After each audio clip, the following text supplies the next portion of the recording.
नमस्कार, आप देख रहे हैं न्यूज मूवमेंट और मैं हूं आपके साथ ज्योतिका। आइए रुक करते हैं फटाफट खबरों की ओर। जिगना थाना प्रभारी शैलेश राय के खिलाफ एफआईआर दर्ज। जिगना थाना प्रभारी शैलेश राय के खिलाफ एफआईआर दर्ज। जबरन जमीन कब्जा कराने के मामले में मुकदमा दर्ज। उच्च न्यायालय के निर्देश पर थाना प्रभारी शैलेश राय सहित सभी 6 आरोपियों के विरुद्ध एफआईआर दर्ज। जिगना थाना में ही जिगना प्रभारी पर दर्ज हुआ मुकदमा।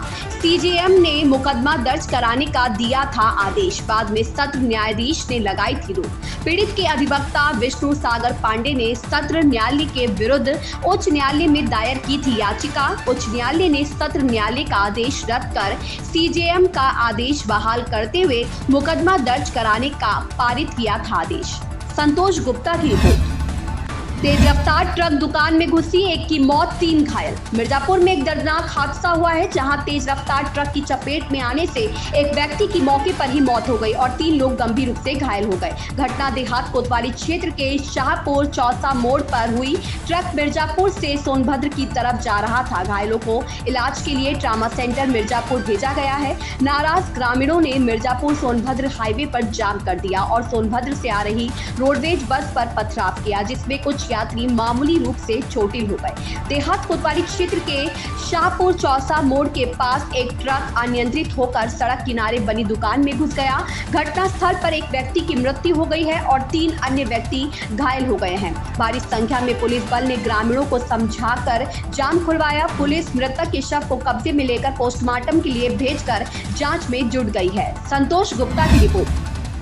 मझवा विधानसभा क्षेत्र के कछवा स्थित पंडित राम किंकर उपाध्याय विद्यालय में आयोजित कार्यक्रम में कृषि मंत्री सूर्य प्रताप शाही का जोरदार स्वागत किया गया। उन्होंने प्रदेश सरकार के नीतियों को जनहितकारी और किसानों के लिए लाभकारी बताया।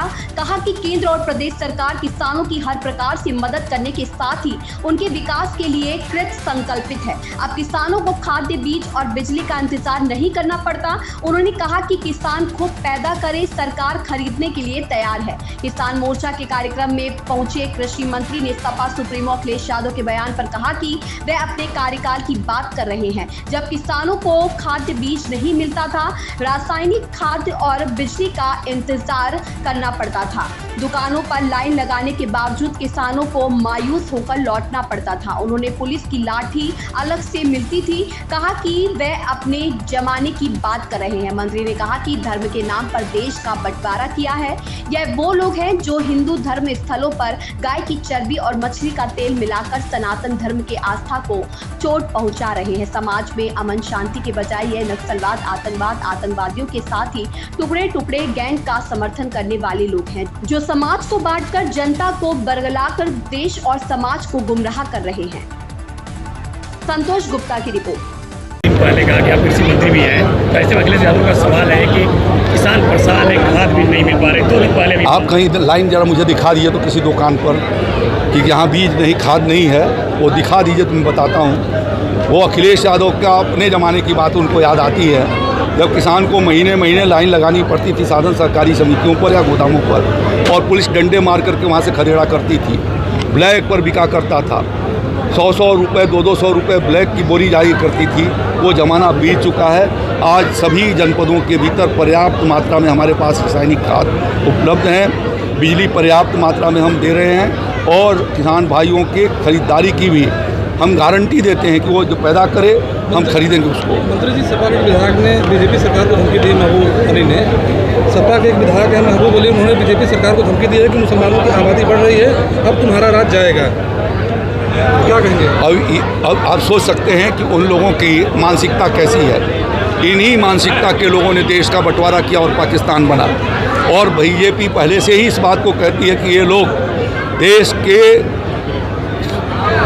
परंपराओं के खिलाफ ये काम करते हैं। ये वो लोग हैं जिन लोगों ने धार्मिक आधार पर इस देश का बंटवारा किया। ये वो लोग हैं जो हिंदू तीर्थ स्थानों पर आज गाय की चर्बी और मछली का तेल मिला करके लड्डू प्रसाद के रूप में बंटवाने का काम आंध्र प्रदेश की जगनमोहन रेड्डी की सरकार ने किया, जो यूपीए का एक घटक रहा है और उनकी सरकार को कांग्रेस पार्टी का समर्थन रहा। तो यह लोग जिस तरीके से सनातन धर्म के ऊपर आघात पहुंचा रहे हैं, उसी के भीतर भारत की एकता अखंडता का ये नक्सलवाद का समर्थन करते हैं, ये आतंकवाद का समर्थन करते हैं, ये आतंकवादियों का समर्थन करते हैं, ये देश को टुकड़े टुकड़े करने वालों का समर्थन करते हैं, तो उनसे कोई उम्मीद नहीं की जा सकती। भारतीय जनता पार्टी और देश की जनता उनका मुंहतोड़ जवाब देती है और इन्हीं कारणों से उनको पब्लिक ने नकारा और देश के भीतर तीसरी बार मोदी जी को प्रधानमंत्री बनाया। उत्तर प्रदेश में योगी जी को दूसरी बार लगातार प्रधानमंत्री बना रही है और तीसरे बार भी योगी जी को ही मुख्यमंत्री उत्तर प्रदेश का बनाएगी। धन्यवाद। मिर्जापुर में कांग्रेस की संविधान बचाओ रैली मझवा विधानसभा क्षेत्र में आयोजित की गई। प्रदेश अध्यक्ष अजय राय ने कहा कि हम मिलकर चुनाव लड़ेंगे। 5 सीटें मांगी गई है, जिसमें मझवा विधानसभा भी शामिल है। कार्यकर्ता पूरी शिद्दत से चुनाव की तैयारी में है। उत्तर प्रदेश में विधानसभा की 10 सीटों पर उपचुनाव होने हैं। अभी चुनाव की तिथि घोषित नहीं हुई है, परंतु राजनीतिक सरगर्मी तेजी से चल रही है। इसी क्रम में आज मझवा विधानसभा के कछुआ के गांधी मैदान में कांग्रेस पार्टी की संविधान बचाओ रैली का आयोजन किया गया था। रैली में पहुंचे उत्तर प्रदेश कांग्रेस कमेटी के प्रदेश अध्यक्ष अजय राय ने भी कार्यकर्ताओं को संबोधित किया और उनमें जोश भरा। मीडिया से बात करते हुए उन्होंने कहा कि संविधान बचाओ रैली कल हमने प्रयागराज में की थी और आज यहां पर कर रहे हैं। आगे आने वाले दिनों में बाकी बचे 8 विधानसभा में भी जनसभा की जाएगी। हमारा पूरा प्रयास है कि हम मिलकर गठबंधन के तहत चुनाव लड़े। बाकी का निर्णय राष्ट्रीय नेतृत्व करेगा। चुनाव की तिथि अभी आने दीजिए। हमने प्रदेश में 5 सीट मांगी है, जिसमें से मझवा विधानसभा भी शामिल है। बद्री अग्रहरी की रिपोर्ट।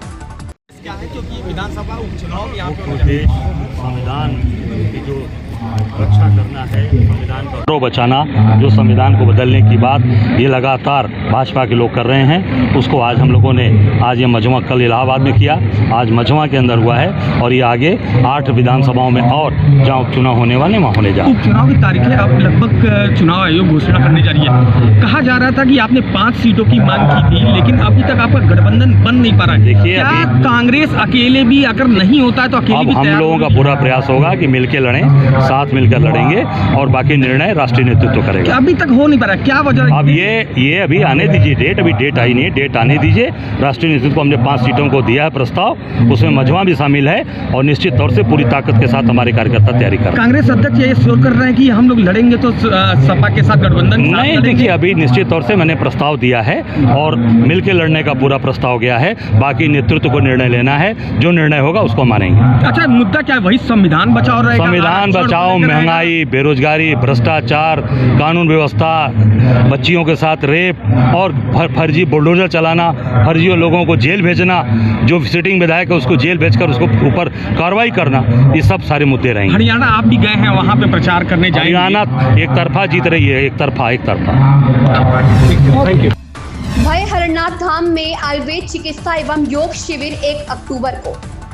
आयुष विभाग प्रतापगढ़ द्वारा प्रसिद्ध पांडव कालीन भय हरनाथ धाम में 1 अक्टूबर दिन मंगलवार को आयुर्वेद चिकित्सा एवं योग शिविर का आयोजन सुबह 10 बजे से 1 बजे होगा। यह जानकारी देते हुए धाम के महासचिव समाज शेखर ने बताया कि क्षेत्रीय आयुर्वेदिक एवं यूनानी अधिकारी प्रतापगढ़ डॉक्टर त्रिभुवन राम के मार्गदर्शन में प्रभारी चिकित्सा अधिकारी राजकीय आयुर्वेद चिकित्सालय छितपालगढ़ डॉक्टर अवनीश पांडे के संयोजन में कुशल टीम द्वारा परामर्श एवं उपचार तथा औषधि वितरण निःशुल्क होगा। इस अवसर पर कार्यालय प्रभारी संजीव मिश्र नीरज के संयोजन में स्थानीय व्यवस्था होगी। कार्यवाहक अध्यक्ष लालजीत सिंह, सचिव कार्यक्रम आलोक बैरागी आदि सहयोग प्रदान करेंगे। अध्यक्ष राजकुमार शुक्ल व संरक्षक मुख्य पुजारी भोलानाथ तिवारी व देवी प्रसाद मिश्र ने सभी से अवसर का लाभ लेने की अपील की है। ओम प्रकाश गुप्ता की रिपोर्ट। इन खबरों में बस इतना ही। बने रहिए न्यूज मूवमेंट के साथ।